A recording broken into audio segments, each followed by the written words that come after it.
The story that you are about to hear is a compilation of documented true facts, featuring characters, events, or places that has played a role in shaping history. Please sit back and listen as I recite this narrative for you. Kaspar Hauser was a German young man who claimed to have grown up in complete isolation in a darkened cell. A teenager was discovered wandering a public square in what is now known as Nuremberg, Germany on May 26, 1828. He wore pantaloons, a silk necktie, a waistcoat, a gray jacket, and a handkerchief with the initials KH embroidered onto it.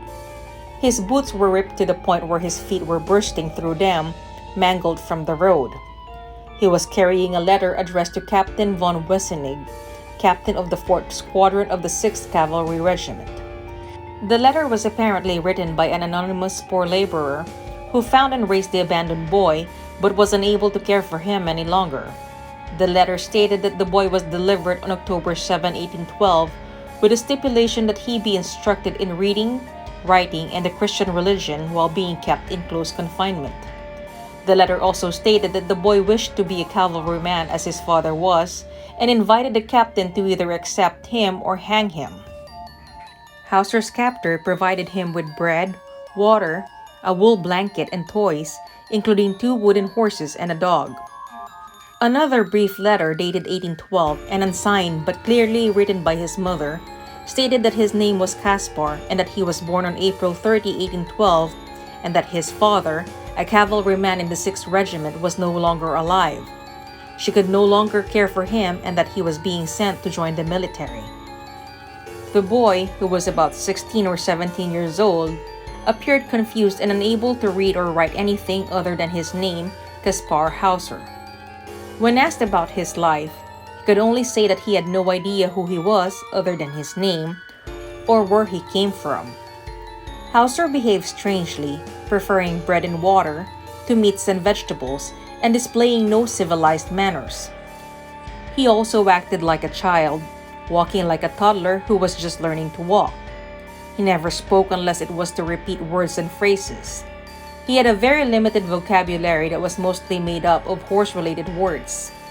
Despite the fact that his feet had been damaged by his journey, they were as soft as the palm of his hand, as if he had never worn shoes before.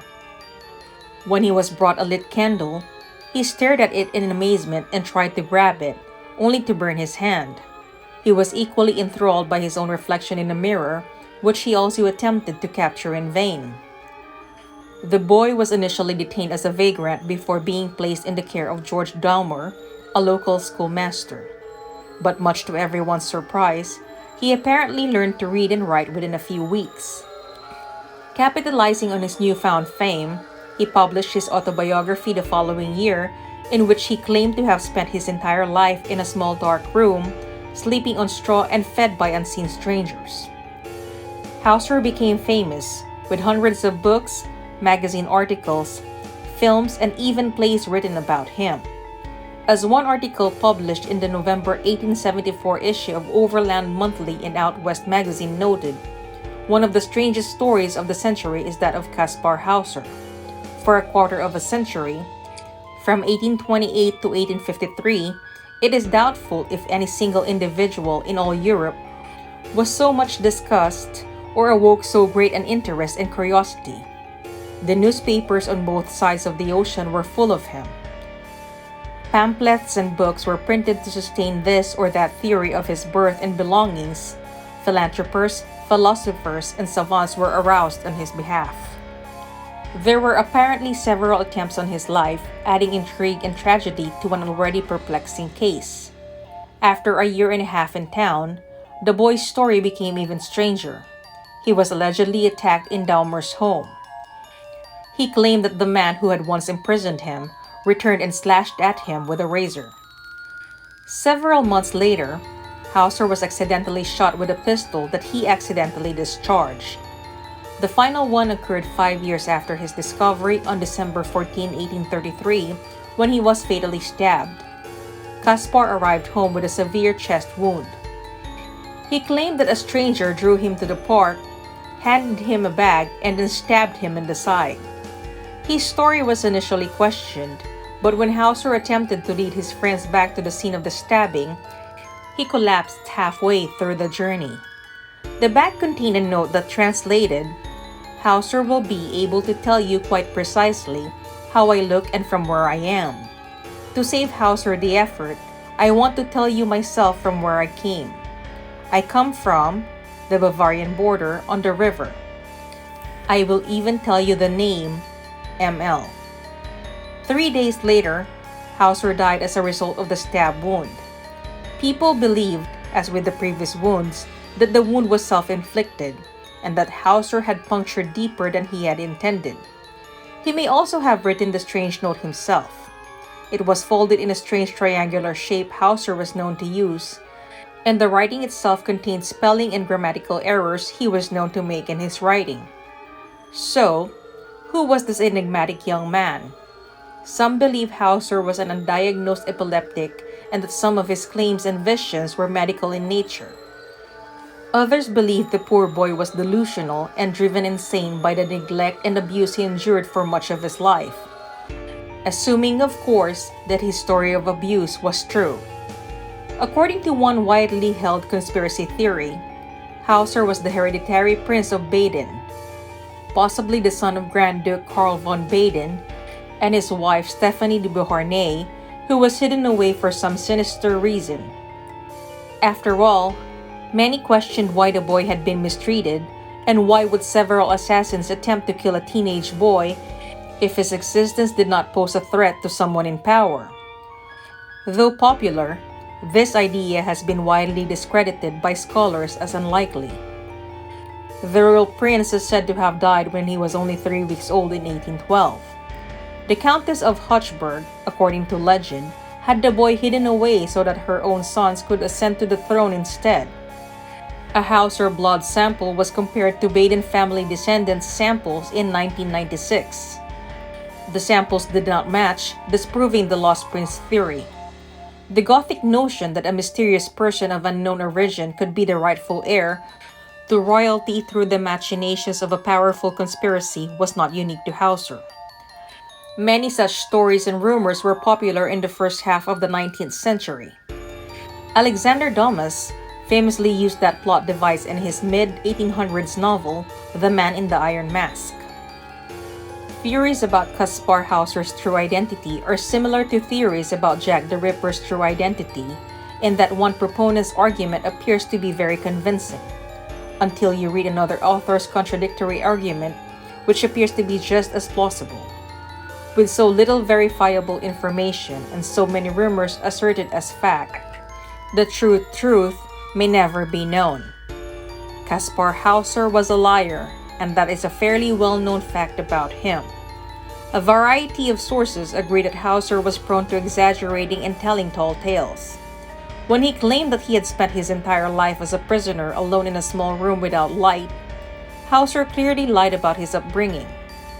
If this were true, he would have been far more incapacitated, both mentally and physically, when he was discovered.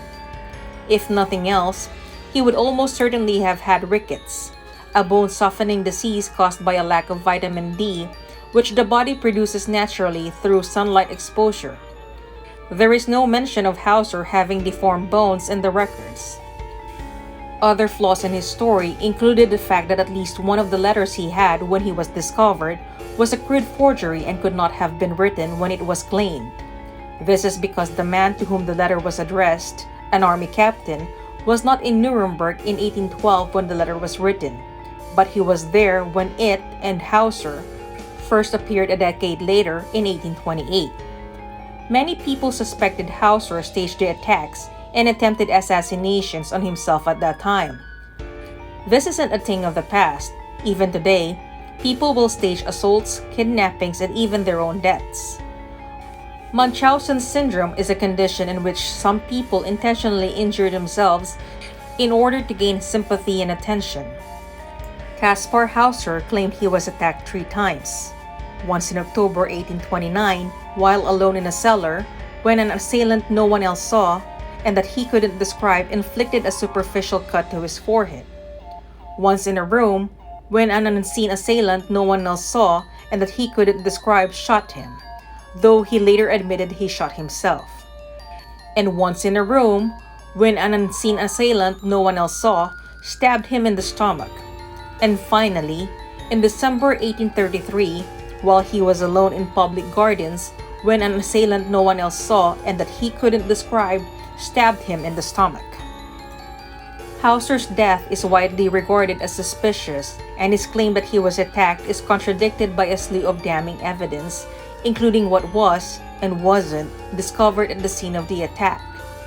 Following the attack, a small purse was discovered with a note that Hauser claimed his assailant gave him that amazingly mentioned his assailant's hometown.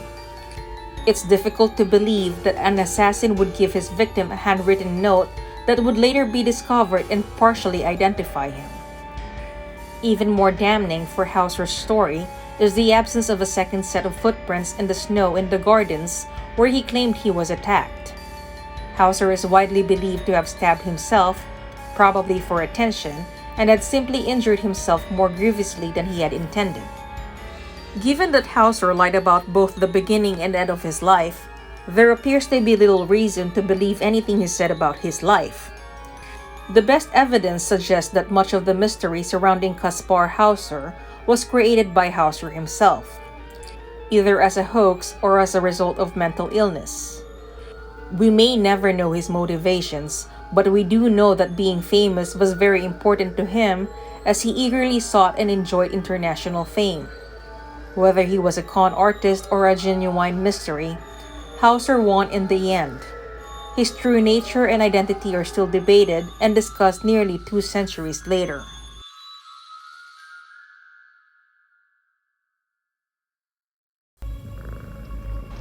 Hey everyone, I just wanted to say that I am incredibly grateful that you took time out of your schedule to listen to my narration. This is Nikki of Twysted Mind, wishing you a great rest of your day. Salamat.